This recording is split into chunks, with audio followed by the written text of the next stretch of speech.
By the way, just over my shoulder here, you can see where my finger is literacyai.tv, which is my YouTube channel. And we have put episode number 1 on that right now. It's 24/7. You can see it. So at literacyai.tv, literacyai.tv gets you to the YouTube channel. And please check out episode number 1 because tonight's episode follows really nicely from where we were with episode 1, which was AI as a marketer. And tonight we're talking about AI as an influencer. And shortly we'll be going into the future. Before we do that, I want to run through just a brief narrative for tonight. I think it's always important to know where I'm coming from. And tonight we are talking about influencers. So I tend not to read completely off the screen, which is one of the verboten things for presenters to do, but I just want to make sure I get the text right. So I'm going to actually read this to you. What is it about influencers? I mean, if you are one, do you really have to say so on your profile? I think not. Now, you see, cool people are cool not because they say so, but because they are. And cool people would never announce that they are influencers. And why do so many complain about the app they are on? If it's that bad, why don't they just leave? If you are a true influencer, then wouldn't all of your followers follow you wherever you go? Mm-hmm. For many, it's hard work to develop a status and have sponsorship. For others, though, it's a racket that is contrived, a contrived reputation made up of purchased followers and false information of mostly made-up content. So that's where I'm coming from, because there's a lot of false stuff going on, and we'll talk about some of that in relation to truth tonight. There's a word of the show, though, in homage to P.B. Herman, who passed away in August, who had a word of the day in his Pee-wee's Playhouse. Tonight's word for us, and you don't have to scream the word, unlike on Pee-wee's Playhouse, but tonight's word is grok, and it means to understand something intuitively or by empathy, to empathize or communicate, sympathetically establish a rapport. Example in sentences, I'm learning a new programming language, but I already grok how we're going to use it in the next project. We grew up with different backgrounds, but my best friend and I grok each other. I have a difficult coworker, so I want to grok and get to know him better. So let's grok tonight, shall we? And I promised that we will be going into the future, so we're going to do that right now. So I would ask that you fasten your seatbelts, because off we go. Get ready. Audience in attendance of AI, so what? You are go for launch in 5, 4, 3, 2, 1, launch. You're now traveling through the vortex in our time machine.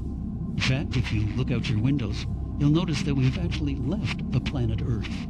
This is okay, though. We are simply doing a rebound effect, as we must get our speed up to 17 billion times the speed of light. In fact, if you look at your watches, you'll notice just how fast time is advancing. One last stage of our trip is to go through the eye of the time machine storm. Once we blast through, we will have arrived 100 years in the future. Thanks for traveling the Literacy AI Project Airlines. All right, so here we are in the future. I'm excited. I got to tell you, I'm a little giddy to be here. For some reason, though, I've ended up in this lab coat. Can't really see it. I just, we landed here, and suddenly I'm in a lab coat, and I got these shades put on me, and I had to go, I don't know. I'm a bit giddy because we're in the future, and 100 years in the future. It's exciting, although I can't see very much. I've been provided with this lab coat and these shades. Apparently, the actual world out there is difficult unless your eyes have been, through evolution, climatized, and I guess it has something to do with climate. And we've been provided with very specific instructions. Myself and Francisca Fortes, who is part of the project, had some very tight negotiations with what we call the future. And I can't tell you the form that had. We were very lucky to get a connection to that, and we have to follow these rules precisely. All we could do was say yes. We couldn't object. If we object, things would be over. So it's very restrictive rules. We have a spokesperson who actually can't talk to us. I've been provided with a narrative to read, and then we have to leave. So we have 5 kicks here in the future to find out what's going on, and then that's it. So that being said, I guess Betty is going to appear. There she is. Hello, Betty. You remember us, right? No, yeah, oh, there we are. Yeah, hello, hello. You remember us from the past? We're here in the future to see what things are like for you. Now, we can't leave the ship. but we can see you, and I've been given some notes on what your time is like. It still scares me. If you remember last time I was scared. Well, this time still scared, but let me read these notes to you, and we'll see what you think. So we see social media tools, but they're under many different names and disguises. I'm curious, do you use them? Algorithms have been completely cracked by bad actors as well as legitimate individuals. Their work has permeated our information schema, and no one makes an independent decision unless encouraged to do so by those still known as influencers. But they're actually AIs managed by greedy operators. Do you feel you can make decisions? Well, you're one of the lucky ones if you can. There's no media left untouched, and very little sincere organic influence is findable. You can't tell the legitimate from the fake without using the AI tools designed to identify fact from fiction. But these tools are also hacked and ready to exploit users. Even the media literate have given up. What are you to do? Well, business gleefully work the propaganda machine to generate income and status in collaboration with celebrities, both dead and alive. Concerned citizens like you have adopted testing and underground dialogue with colleagues in the same field of endeavor to assess risks to their economic, family, and lifestyle realities. But the catch is, even these underground meetups are not able to be private due to censors and recorders. Meanwhile, the world's species AI that we talked about last time carry on unaware of human manipulation by the early and, in their view, silly toy AIs. But like I said last time we visited, it doesn't have to be this awful. No, we can do things now in our time to prevent such manipulation. For that, we have to leave you again and return to our time. And we're going to come back to you 3 more times. And for my guests and I, we look forward to seeing you when we come back. So please take care, as always. Bye, Betty. See you soon. All right, well, that's interesting information. Again, the narrative has been provided to me. I can't vouch for its authenticity. I mean, we're here, but, what's here? And is this the true future? I think we probably can have some say in that. And to check out how we got to this particular future, we got to go back home, folks, and we got to go back home fast. So to do that, man, we just pop it in reverse, and off we go.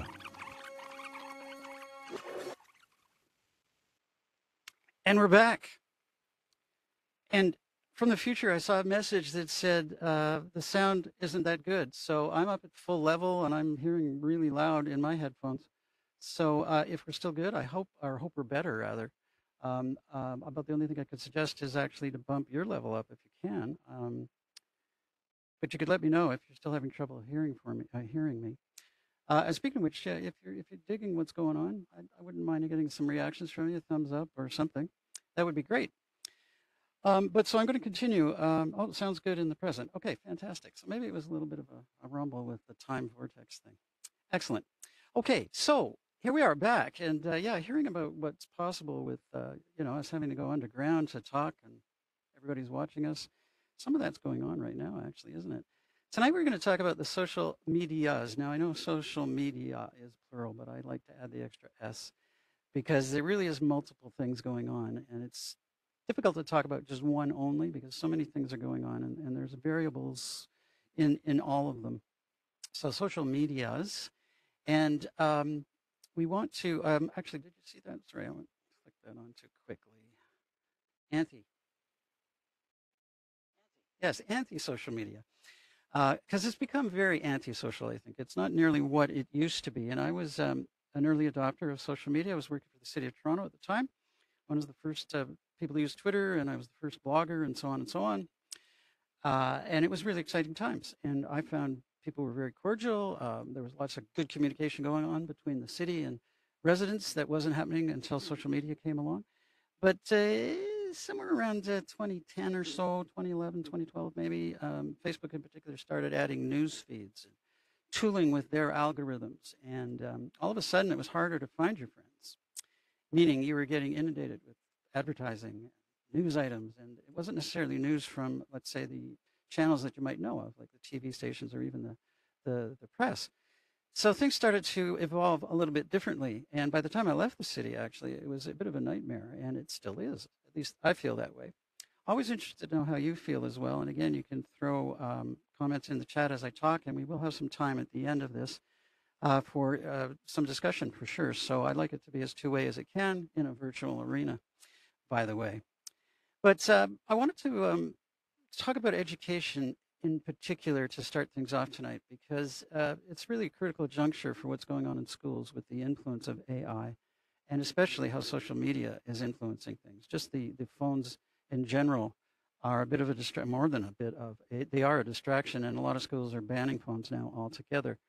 And it's interesting because how do you deal with that as a teacher when the reality is these are popular devices and people will have the tendency to, unless you absolutely do take and put them in a locked box or something, people will try to cheat, want them at recess or whatever.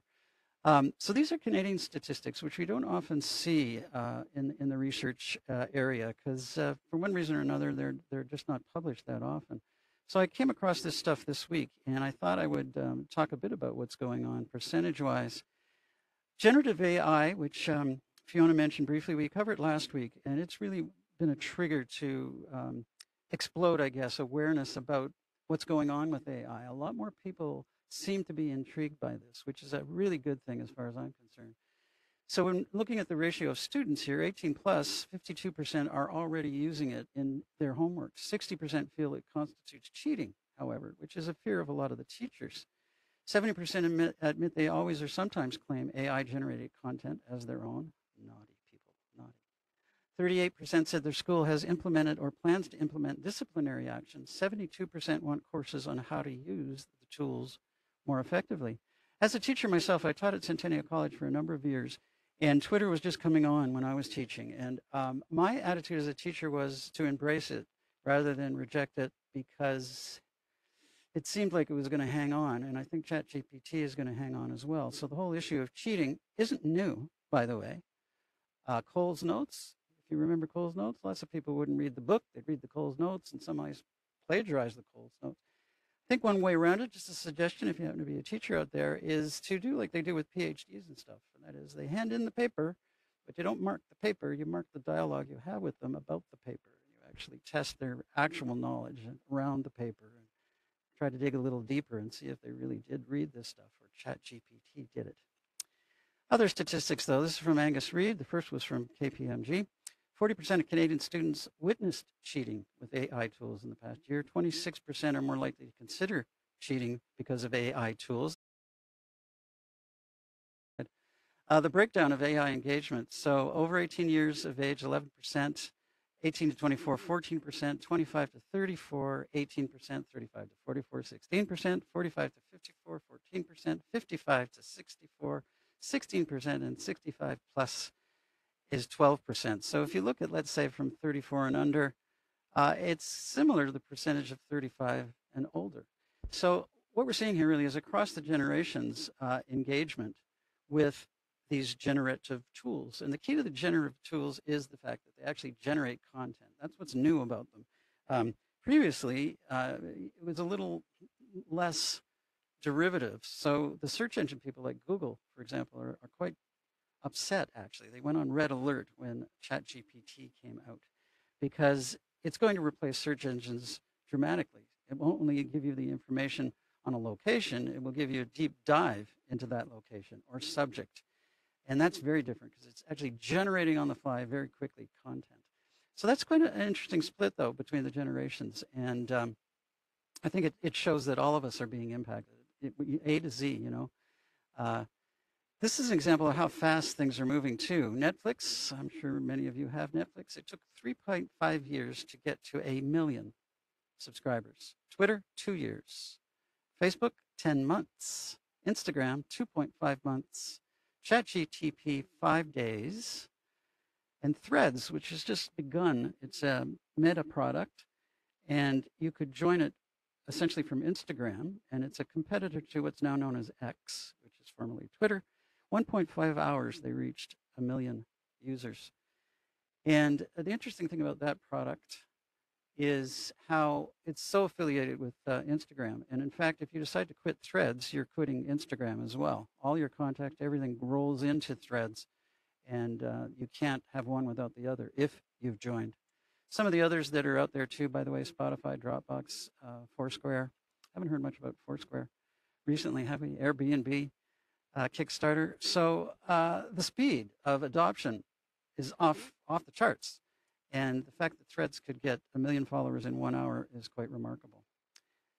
Now, Silicon Valley's vision for AI, is it religion being repackaged? I'm actually going to be beginning a series at some point in the future called Immaculate Deception. So that'll be coming, and it'll kind of deal with this issue. But I found this week as well, and I thought I'd bring it into tonight's program because it deals with influence to a degree, right? Suppose I told you in 10 years, the world as you know it will be over. You'll live a sort of paradise. You won't get sick or age or die. Eternal life will be yours. Even better, your mind will be blissfully free of uncertainty. You'll have access to perfect knowledge. Oh, and you'll no longer be stuck on earth. Instead, you can live up in the heavens. If I told you all this, would you assume that I was a religious preacher or an AI researcher? Either one would be a pretty solid guess. The more you listen to Silicon Valley's discourse around AI, the more you hear echoes of religion. That's because a lot of the excitement about building a super intelligent machine comes down to recycled religious ideas. Most secular theologists who are building AI just don't recognize that. And in some ways, that's very, very true. What we have is people wanting that kind of power or influence, I guess is really the best word, over users of their tools. So the idea of influencer is very strong. I have a friend whose son, who is 11, when you say, what do you want to do when you grow up? He says, I'm going to be an influencer. So that's not what I used to answer the question when I was young. I was going to be an astronaut. But influencer, yeah, it's a lot popular. And notice the subtle thing that I did there too by popping up my circle right beside influencer. If I create a web page or I put this on my profile or whatever, I mean, there's a suggestion there, subliminal as it is. But there's a lot of techniques that you can start to introduce if you're pushing toward being an influencer. And by the way, Sprout Social, where this comes from, is an influencer assist group that you can pay, and they will help you get followers and become an influencer. But they provided some definitions that I thought were worth at least mentioning. An influencer is someone that's in your niche or industry with sway over your target audience. And it says here they've got specialized knowledge, authority. That's not always true. Sometimes they can just have really great personalities, or their ability to articulate or debate is pretty high, and they're attractive to listen to. Often that's very helpful, but expertise, I don't agree with that, is especially a key thing. In terms of assisting companies, which is the middle paragraph here, the third paragraph, influencing marketing, a lot of brands are looking for influencers. And many that want to influence will approach brands and say, geez, I've got 5,000 or 10,000 people now following me. What do you say we work on something together? And they will start kind of slowly. And as their followers grow, the brands throw more money at them and support. And this could be everything from fashion to travel to eating out to physical activity. There's so many different aspects that brands would be looking for. So Nike would be looking for someone who could help them flog their shoes. It's true of pets and animals. So all those pet videos that you see are often working with some money in the background and so on. This is just one person who I've come across on Instagram. Her name is KateHutchins. She's from the UK, and she's just reached 1 million followers, and she's really on it. I mean by that, she posts constantly, and it's an example, I think, of someone who works really, really hard, edits her own videos. She does get sponsorship to go to various places. She was just in New York City, for example, but when she goes to these places, she really covers where she goes. So she's really photographing everything and puts together quite an interesting package. So this is her Instagram page, and you can see she's got the 1M followers. So there are some legitimate folks out there who work extremely hard to influence. What we're seeing, though, with the advent of AI is what I call artificial influence based on AI. So some of the things that are going on are generated by AI even, and it's getting harder and harder to tell the difference. And it is going to become almost impossible in the future where um, videos can be produced that are so lifelike and in fact can be produced. We talked about this in the last show too, of yourself through the data that's being collected. And I'll just revisit that slide from the last show. This is our intelligence agencies were warning our government about the risks of TikTok in this case. And there's a lot of TikTok users, including in Parliament, that were using it. And the key point here is the harvesting of data. And here's dramatically how much data they can actually access. And TikTok gets a lot more data than some of the other apps. So I called it social medias. This is what I'm talking about. TikTok is one of the most comprehensive data grabs out there. Although Meta, they're very, very similar in terms of getting a lot of data from you. But just listen to this, right? The access that TikTok has to its users' devices, location data, contacts, personal information, and even biometric identifiers such as a user's face and voice. So if you're publishing videos on TikTok, it's got your face and it's got your voice, it might have your family, it might have your friends, and all that data is being grabbed by the tool. And when you throw in generative AI into the mix, things can be done with it. TikTok doesn't always keep the data, they will sell the data. So now you've got people who can actually purchase data and do things with that data. Kind of scary, isn't it? I talked last show too about this fellow. His name's Louis Rosenburg. This video is on my website. I played a clip from it on show 1. I really encourage you to go to the website, the prep kit. That's literacyai.com. Our prep kit is there. And that actually was one of the suggestions that was made last year in doing some stuff. People were using that survey and saying, gee, it would be nice to have some other information we could go to ahead of the sessions or even after the sessions. So this is a growing product, and this particular video is really worth listening to because of what he's talking about with the way generative AI is going to take over. It's really great. So that being said, we'll be right back. The following is a public service announcement brought to you by the Literacy AI Project. Not everyone has to panic.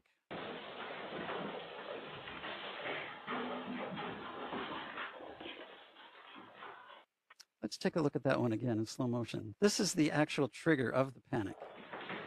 The problem is, of course, everybody's panicking. The moral of the story would be delegate some people to panic, and the rest of us would have to solve the problem. And I'm wondering if we're panicking about AI. Lots of times people will say, you know, I'm not as worried as you are. And we'll hear it in the industry as well.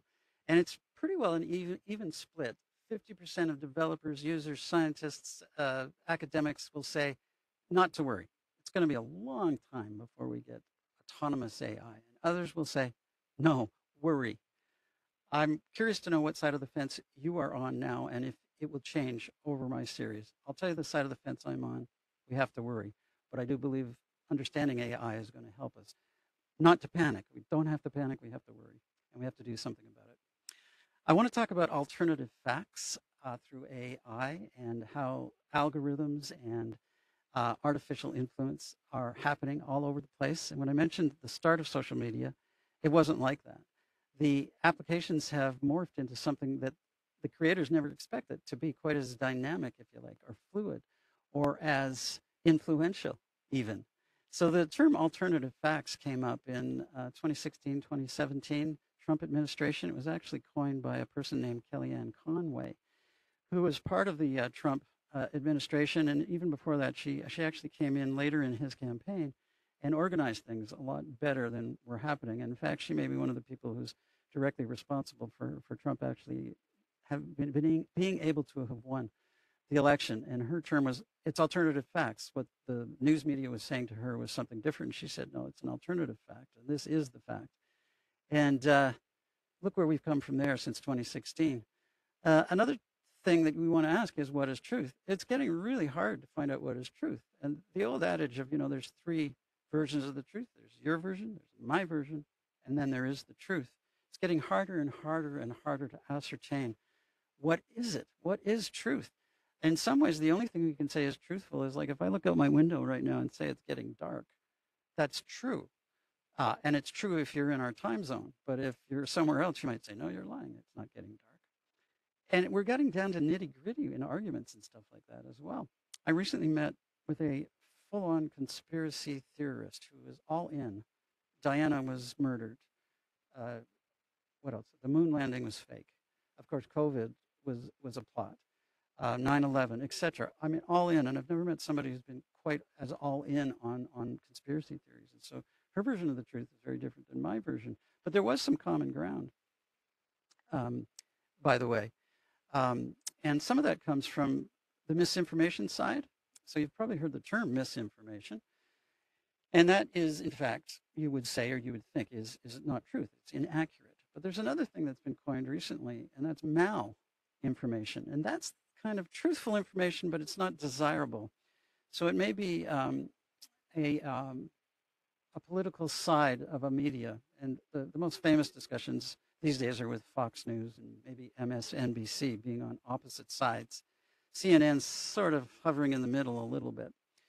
So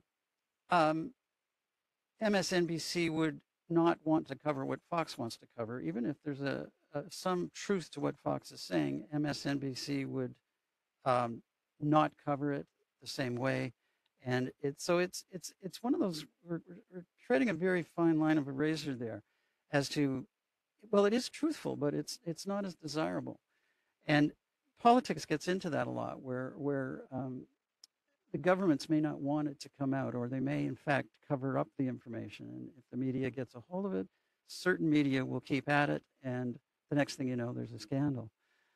So there's this kind of middle ground between truth, misinformation, and in the middle is malinformation. So it's something I want you to think about. And as you continue to peruse things like stories in particular through applications, or perhaps you're on the news channels themselves, think about this and what is the stance of the organization that's presenting the information. And it does affect and impact. And this is really all part of media literacy, actually, as opposed to anything to do with AI. But in fact, AI is generating a lot of the news items. So instead of being written by a human being, it's actually being written by AI. And in some cases, it's very poorly written. And by that, I mean repeating information from one paragraph to the next. And it just seems a little off. That's one way you can tell currently. But that's changing. In other words, it's getting better and better all the time. And at some point, we won't be able to tell the difference at all. Now, this all comes down to what in the media literacy days we called critical thinking. And it's still valuable and viable. And critical often denotes, I'm going to criticize. I'm going to say it's bad. It's not good. I hate it. And this is why it's, it doesn't mean that really. It's just trying to take in as much information as you can. And this is why looking at multiple sources is really beneficial. Now, we all have our favorites. We might like an anchor on a particular newscast, or we might like a particular reporter or a particular paper. And all that's fine, but it never hurts to look at some of the other products. And using Toronto, for example, we have the Star, Globe, National Post, and the Toronto Sun. And they're all somewhat different to each other, and they're all owned by various players who have reputations of being in the political arena as well. So an article in the Sun may read very differently to one in the Star. And our role there is then to try and figure out, okay, well, what, based on my own beliefs, my own leanings, and so on, what do I feel is true? And what evidence have they provided there that documents that? In the older days of journalism, and it's now called Toronto Metropolitan University, but I'm a radio, TV, arts graduate from the late 70s and took some journalism courses as part of the radio TV program. And, we were instructed and taught to look at both sides and be neutral as the reporter. And so much of that has changed. And again, AI is changing that as well. To take a stance and almost be as anger generating as you could possibly be. And that's no longer really journalism, right? So it makes our job even harder as readers or seers of all this kind of content. And the onus really is on us to source out what is and what isn't. So no matter really what the story is, it's worth checking out numerous sources. And that's not always easy to do, but I definitely encourage you to make a point of that. And especially if you're a teacher, parent, get into these conversations with your kids as well, because they need to know this as much as anybody else. If they get their source from only one place, whether it be from the teacher or even from the parents, you know, it behooves them to start learning that they really need to cover all aspects. So talk to their relatives, talk to their friends, parents, talk to the teachers, get as much going as you possibly can, and you'll grow up being independent thinker and actually be able to review things and put your own spin on the stuff that you feel comfortable with. So here's an example, by the way, of the false stuff that happens. So this, for all intents and purposes, looks real, doesn't it? On my way to the Bahamas. Taking the PJ. I'm so excited. Ma'am, please put your seatbelt on.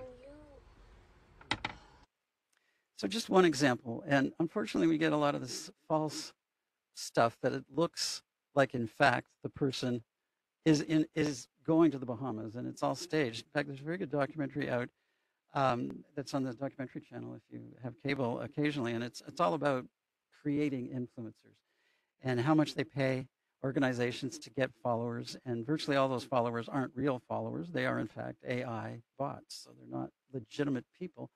They're AI, which is controlled to like whatever this influencer to be is posting. And it's in the hundreds of thousands as well, so it's not insignificant amounts. And depending on how much money you have will depend on how much influence you can generate. It's a very real situation. There's very few people who have as many followers as, let's say, KateHutchins. And, you know, for all I know, it's possible that she really doesn't have 1 million legitimate followers. Sounds good, though, doesn't it?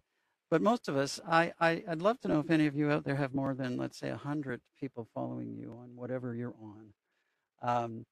That would be interesting, because I think, you know, 100's super duper in reality land. Most of us might have maybe 20 or 30, and of that, maybe only 4 or 5 check in with us with a like every once in a while. If you disagree with me, let me know. But it's not easy to get that many, and that's why so many people will fake it. Fake it till you make it. This is an example of what I'm talking about, too, because now you can start using AI to generate your post to all of the social medias at the same time.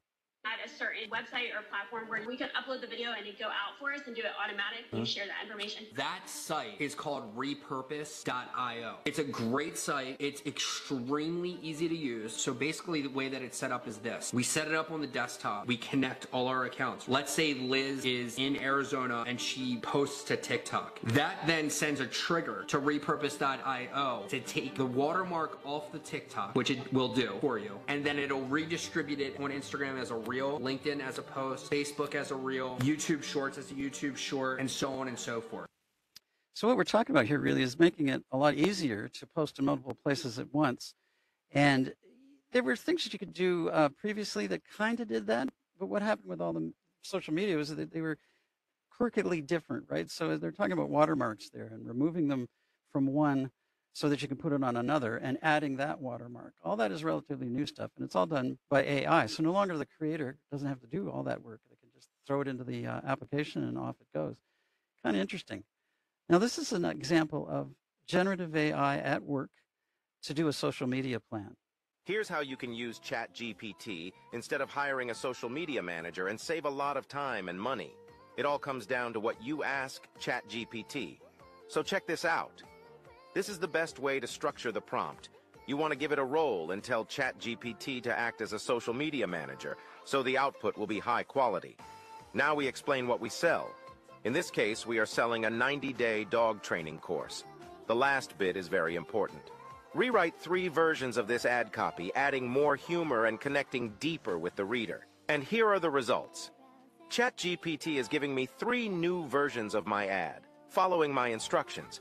If you want more prompts like this one, click down below and get the Marketer's Bible to ChatGPT, with more than 4,000 prompts that automate 1,200 plus tasks and save more time. So what's interesting about that is there's a new cottage industry that's come about, which is training people how to use these tools. A lot of communications and marketers are losing their jobs actually because of these new tools. So in the interim, they're actually creating a market for themselves by teaching people how to use the tools. And eventually that market's going to dry up. I think the only saving grace is that someone like a Jeff Bezos, very high up in an organization, is not going to use those tools themselves. They're far too used to delegating. But the actual size of a lot of those divisions, communications, marketing, and so on, will be reduced because, in effect, you could have one employee drive all of that stuff. and use those tools to provide all of the ammo to get things started. Just going to run quickly through some other things that are in the same area, and we'll talk in the background. For my relationship. Excellent. This is how to break up a relationship. Shorter. Grateful for Shorter. memories. Wish you the best. You'll always hold a special place in my heart. Best of luck in your future endeavors. I'm breaking up with you. This is an example, again, of using videos and tools to do things faster.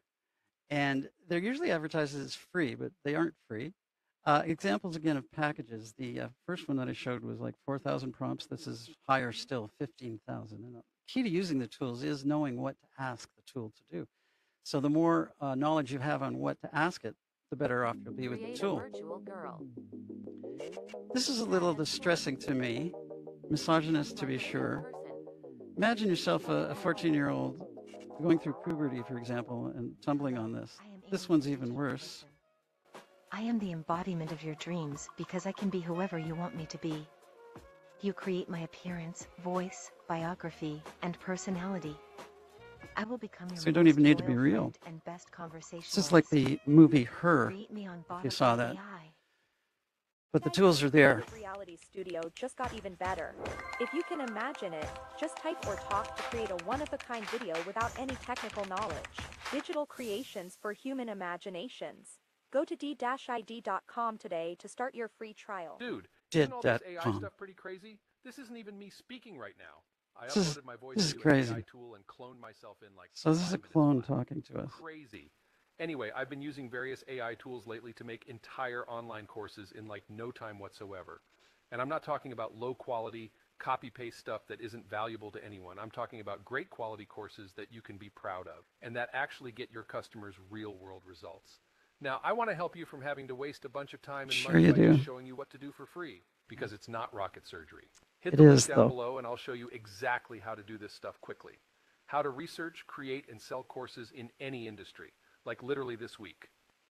Okay, Frank. It is rocket science. I mean, these things are fairly complex, and the fact that AI can do it, great for AI, but the idea of, what is it, this slogan, right? If it sounds too good to be true, it is too good to be true. So nothing is free, and so much of this is inundating the marketplace, if you like, and you get the feeling it's easy, and in some cases it looks easy, but again, to do what you really want it to do, you're going to have to pay extra money and so on. So just a caution there, but it's flooding the marketplace. It's available on app stores, browser advertising, search engines that are running advertising, and so on. So it's out there. I think what we need to remind ourselves too is that there are negative effects. So this is only 5 negative effects. Just do a search or even ask ChatGPT, what are some of the negative effects of social media? And you will get results like this. Depression in particular is one of the prime examples. And this comes down to people not getting the response they want to get. And it does go down with that famous like button. Before that, it really wasn't quite as a concern simply because there was no indication of people liked you. Now, if you don't get any likes on something, it's very depressing. The fear of missing out was born around the same time that social media was, right? Somehow you've got to stay on the tool because you might miss something. Unrealistic expectations. I can speak to the website for the City of Toronto because I worked on the web team, and a lot of staff that would come in and ask for a web page expect just because it was made that an audience would go to it. And when we would publish it and they would ask, well, how's the traffic? And we did have the data and statistics. We would say, well, there was 3 people. I think one was you and one was me and one might have been your boss. So the expectations are pretty high. But much like I was talking about of having to work very hard to be a true influencer, you have to work very hard on what you're doing and make your expectations realistic. Often it's a very slow process. Unless, of course, you're a famous young singer like Bieber or J-Lo or someone like that, which are going to almost instantly put you in the stratosphere. I guess Taylor Swift is a current example of that. But even Taylor will have artificial followers. Shortened attention spans. What was I talking about? Oh, yeah. It's all these bursts, right, of stuff. And in fact, one of the best ways to decrease your impact from social media is to go to the black and white decolorizations selections you can make on iPhones. with the accessibility tools because it takes some of the flash out of it. And unhealthy sleeping patterns. If you happen to look at your phone before bedtime, and it's a physical process of the phone too because it's light. It's different than reading a textbook or a book, a novel. Those are just a few of the consequences, and they're only going to get worse as ChatGPT gets better. Back to Lewis's video that I encourage you to watch. It will be able to do so much to us in so many ways, and ways that feel like your friends talking to you. So it's going to make the consequences even worse. Another problem that we're having with AI and its ability to infect and hack, this is one of the more recent things that came out. And essentially what this does is it uses Bluetooth to infect your phone with advertising. And it's all working through the Bluetooth devices. And if you have your Bluetooth set to on, and you probably will if you're using AirPods or something like that, it's able to attack the phone that way, making it virtually unusable. It's known as a Bluetooth advertising assault.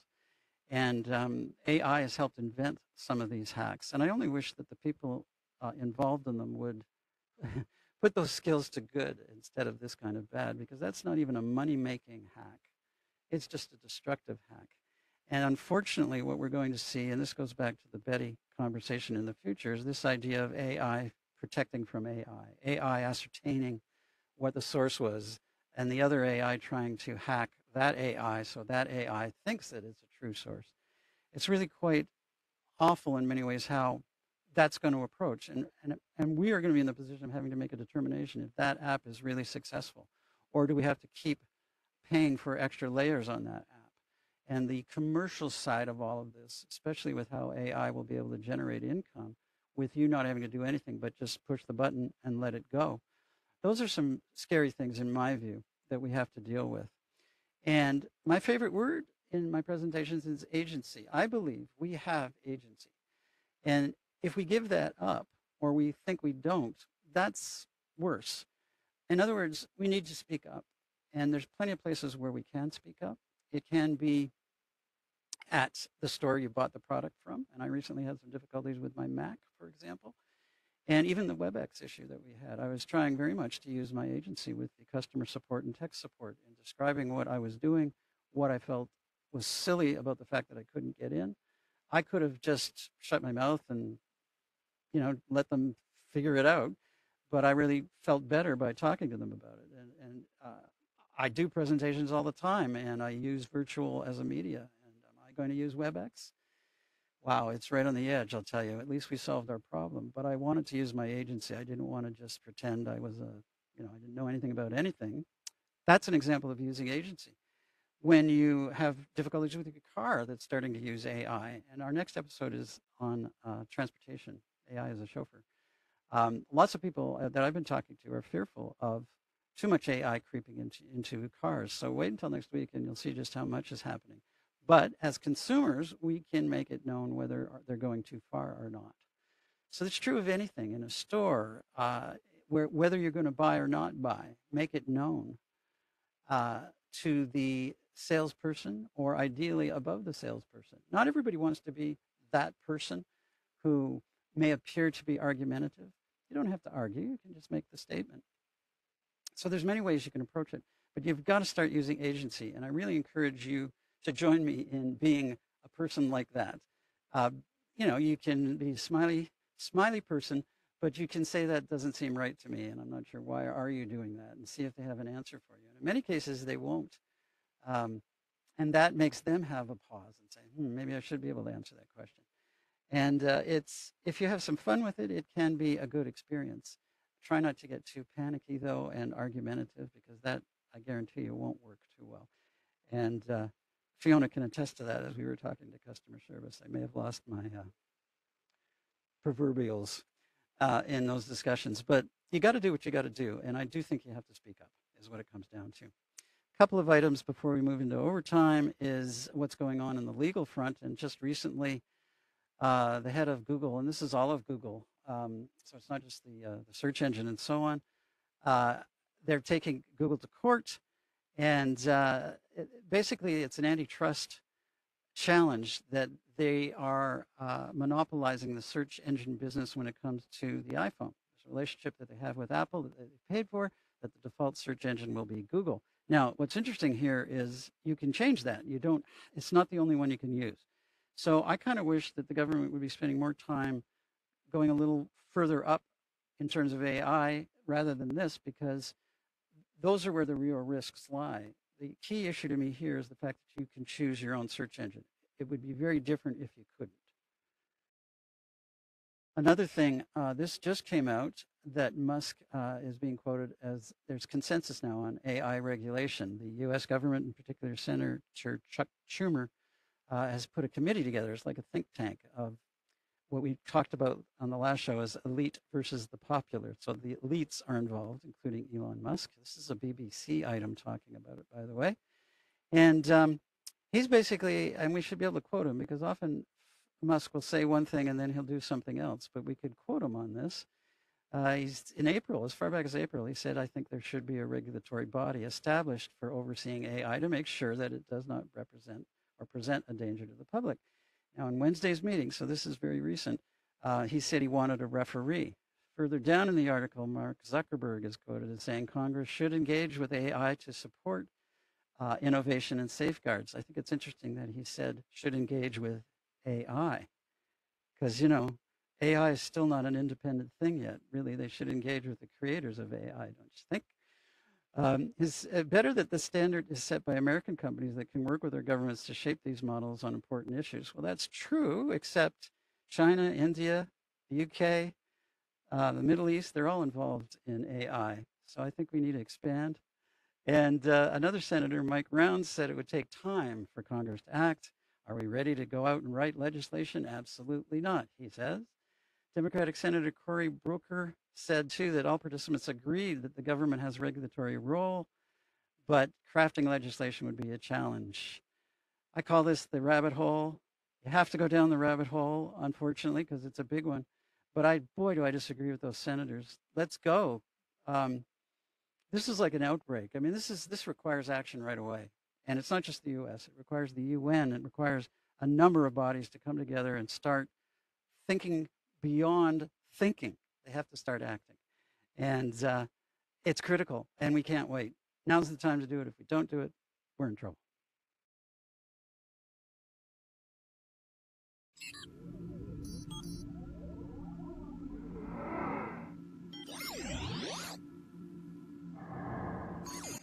To be continued. In fact, we've reached the end of part 2, and we're coming up next. Show is October 12th, and it will be AI as a chauffeur. And again, we'll carry on from where we started on the first 2 shows, and we'll be looking at autonomous vehicles and that area of transportation, and as well we'll visit the future again. Just as a little wrap for me, I would like to encourage you. I want to beat those algorithms myself. So I'd love it if you like, follow, and subscribe. You can find me in a few places. I'm very restrictive where I go. But you can find me on LinkedIn in 2 places, on my company page and my own personal page. You can also get me, as I mentioned, on YouTube, literacyai.tv, where we're publishing these shows, and my email, keithmcdonald@literacyai.com. And I went fast. You can just go to literacyai.com, get our press kit, and from there, you'll get the rest of the information. And now, it's overtime. So we can invite Fiona back into the picture. And let's see if we can hear from you folks out there. Hello, Fiona. Hello, Keith. That was, I think Stephen said it how I was sort of feeling. This is truly disturbing, frightening. It It is. is. But at the same time, I is. hope it's insightful enough to make you, like, motivate you to make it less frightening, because we have agency. Yes, we do. We do. That's a fabulous statement. And I really liked that part. I think that is most important. How we have to be an active voice in these changes that are taking place. And if we're not happy with it, we need to speak up, and we actually have to say we're not happy with it. So that's when you contact you contact your MPs, you contact, or go to info sessions when they're creating new policies, laws. Usually they very quietly will put on their website, oh, we're looking for public consultation. Oh my gosh, attend those sessions and voice your opinions. I will add, though, that sometimes those messages are put out quite quietly. Yes, So very it's a true. good idea to kind of keep your eyes and ears peeled and do your checks and balances. Um, there, there was a good question in the chat from AC. Could someone with access to generative AI use deepfake audio or video to hack into security systems that use biometric data? Yeah, if you remember the film Minority Report, I think there was a scene in it where it was an eyeball access, and I believe the Tom Cruise character popped the eyeball out and put it up to the thing. So, it was the person's eyeball, but it wasn't in the person anymore and things like that. This is the problem with AI versus AI. So for every possible security point that's created, there will be vulnerabilities that will be found. And already on our phones, right, we have the facial recognition now and thumbprints. And, if somebody wants to steal your phone, they theoretically could and put it up to your face. And theoretically, the plan is that there's something about your face when it's alive that is different than when it's not alive or knocked out unconscious. But it really isn't perfect yet. And we are moving actually to like eyeball scans and things like that as the future of security. And I worry about it simply because it can be hacked. And virtually anything can be hacked. And there, unfortunately, are a lot of people who spend their time figuring that out. There was another vulnerability that affected iPhones this week, too, by the way, where they sent a patch toward it. And it was a virus that could be sent into your phone. And the main worry was for very high profile political people, like it was a spyware kind of thing.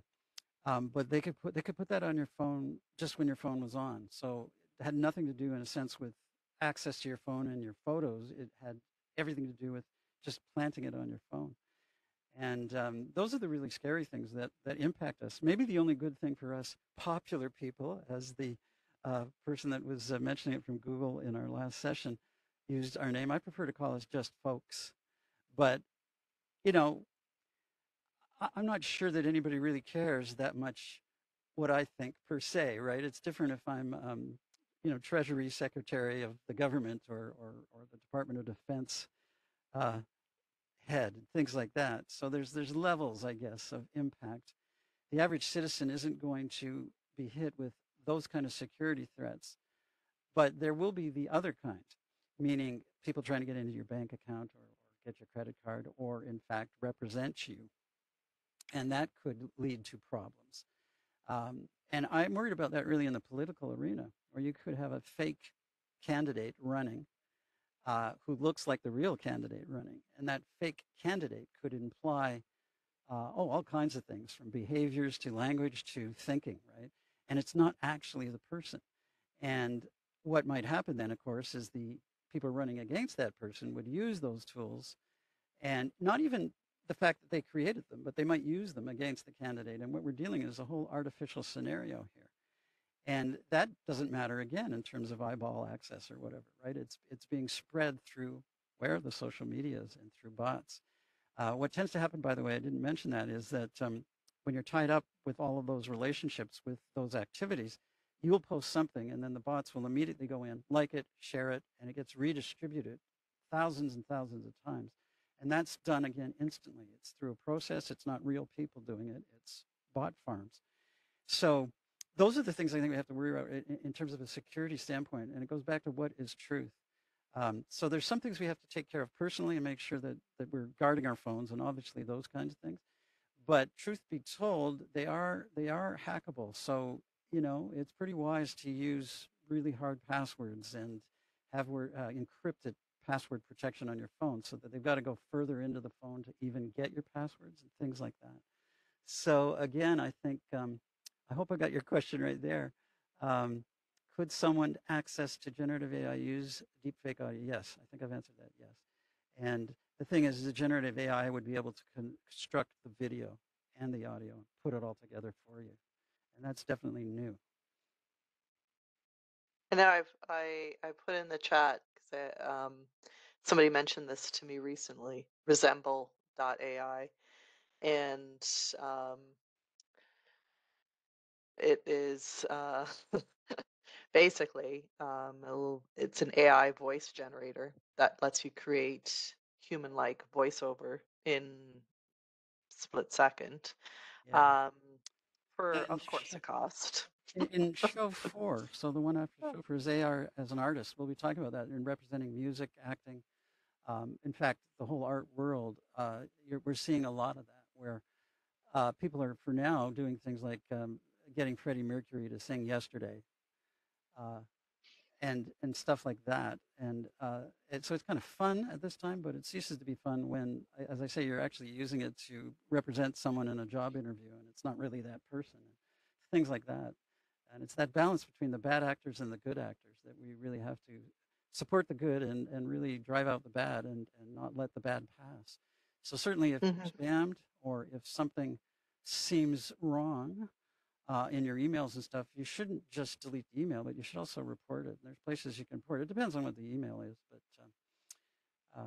yeah, definitely we have a role to play in pushing the good and not supporting the bad. It's very important. I have planned a digital expo that's taking place in a couple of weeks, and it's I'm bringing in some speakers and some panel discussions around the topic of trustworthy AI and how to sort of keep safe with AI models and so on. Keith is going to be there. He's going to be one of our exhibitors, talking about all of the good things that he does, along with a few other um, amazing people. I'm just going to put a link in the chat. But for those of you who are in the Toronto area, this is a free event taking place at North York Central Library. So up, oh my gosh, what's the closest intersection? Young and North of Shepherd. So. North, yes, Young and Shepherd. Thank you, Keith. This And is I know how to get there. Robot Jack, by the way. He'll be making an appearance at this display day. He talks. He's going to be bringing it. He's going to be bringing it to Digital Expo, but yeah, this is something that we just need to always be aware of what's happening, right? I think that that's most important. So programs like this is very important, to sort of like kind of keeping your finger on it, and as Keith mentioned, we can actually maybe make a change, right? If it starts off small, but it could end up being bigger than life, right? So we totally need to do our bit. That's my 2 cents on that. Keith, I really liked how you mentioned the mal and the dis and the misinformation. I did insert a link in the chat from the government of Canada. They've actually put out some good information about that topic. And so when you get a chance, do check that info out. The library, the library's a good place for if you're questioning something. Come on in. We can always help you and point you in the right direction. But if you get something where you're like, well, that seems a little far-fetched, the chances are AI has maybe created that, and that's how it is, right? So I'll always say our spidey senses are usually 100%, and listen to that. But honestly, you have any questions whatsoever, and you're unsure of the information that you're receiving, come into the library and we can help you. Okay. And yeah, that's my little thing about, not because I work for the library, but I really do. I really do think that we will point you in the right direction. Can I leave you on a humorous note about the librarians? I would love that. Yeah. There's a joke going around that a person went into the library to find a section, and he goes up to the librarian and says, "Can you help me find the self-help section?" And the librarian says, "Well, that's kind of missing the point, isn't it?" I hope you get it. Oh, Keith. This was very interesting. I can't. I mean, I'm not one for social media. You know, I mean, I think I have a Facebook page that I haven't used probably in I don't know how many years. It's been way too long. I should probably just delete it. Found that quite interesting with the new Meta Threads. um, threads. So did I hear this right? So if you actually get into threads, so you create a login for threads, you can't get out of it, like unless you get Essentially, out of everything. yeah, if you leave everything. So really, if That's you're on awful. Instagram and you join Threads, everything goes with Yeah, you, all your that's contacts. terrible. Yeah. Oh, that's too bad. That's And you too would bad. think that they know Yeah. better, and by they I mean Meta, because Meta has really been before the government for these kind of things before, and has promised, we're not going to do these things. So again, it's just part of their economic engine is such that they can't. It's like they're addicted to their own algorithm support. To the financial gain is just too tempting. So they could Mm. have easily done it another way. Join Threads, new password. Mm-hmm. I mean, I really feel strongly about, opting in and opting out. It's like, yes, I want to be a part of it. I don't want to be a part of it. I think that that's very important. There might be some aspects of an app that you may enjoy, um, and then there might be others that you won't, right? Like, why don't we have more options? I think that that's something that I know companies want to make money, but they're making their money, right? So, And how much money is yeah, that? Trillions and true. trillions versus billions and billions. It's Yeah, a lot of yeah, money, right? And yeah, I yeah. just think back to our agency, that's where if we can set a default to off rather than having it default to on, that's the thing they could do. And they're still going to be able to collect a certain amount of data. It's just it'd be less intrusive, perhaps. Not even perhaps, it would be. And do we really want them to have our voice and our picture to the degree that they could use it and make videos? And it's already happened where pictures have been used to make ads on Facebook. This was years ago, but because your pictures were up on Facebook, they were taking your pictures to represent advertising. So, when are they going to learn? I think this is why government intervention is inevitable, but the government can't take too long or they'll miss the opportunity. It will be too late. Exactly, exactly. I mean, we really do need, I know it's not perfect, but we really do need Bill C-27. We need it passed and, and do what it needs to do. And we Like I also need said, it's not perfect, but it's something. and And yeah, we need sorry, organizations Keith. beyond government too, such as like when there's plane accidents, there's investigations that happen, and often they will shut down an airline until the problem is fixed. That's a lot of authority, right? And there's plenty of examples of those kind of things. Car industry, right? If it looks like windows are not safe for a certain aspect, and for example, all the new cars, right? It's all powered windows and so on. If you happen to hit the water, you're not able to put your windows down. I'm sure that's going to somehow be legislated that there has to be a fix for that. There has to be an override or something. Some cars do have that, by the way, but not all. So Yeah, not all of them. these are agencies that exist to monitor, and they're independent. Most of them are independent of the actual airlines or whatever. This is an example where Meta needs to be looked at when they do things like this and say, wait a minute, that's not on, guys. You're going to have to disentangle yourself from Threads and Instagram. And part of the problem has been the fines, especially this has been noted in the EU, are so minimal relative to the richness of the company. So I said this in the last show too. If you're making well over $1 trillion a year and someone fines you $20 million, and from a business sense, so what? Let's do it anyway because we're still making so much money. It doesn't hurt us. But if they fine them $1 trillion, that's a big difference. And I don't know, talking to the conspiracy theorist person, right? I watched myself back on the last episode, and I don't want to be sliding into this like everything's a conspiracy and they're out to get us, because I don't believe the aims of every person in AI is necessarily bad. There's a lot of good people, like any industry, right, working on these things and not trying to create evil. At the same time, it's the unexpected power of the creations that is the risk. And if it gets kind of out of our control, by I mean human control, like the off button doesn't work, this is where we're heading towards, right? That we have to make sure that there is an off button at the very least that we can turn it off. Mm-hmm, So mm-hmm. that's not Oh, for sure. conspiracy.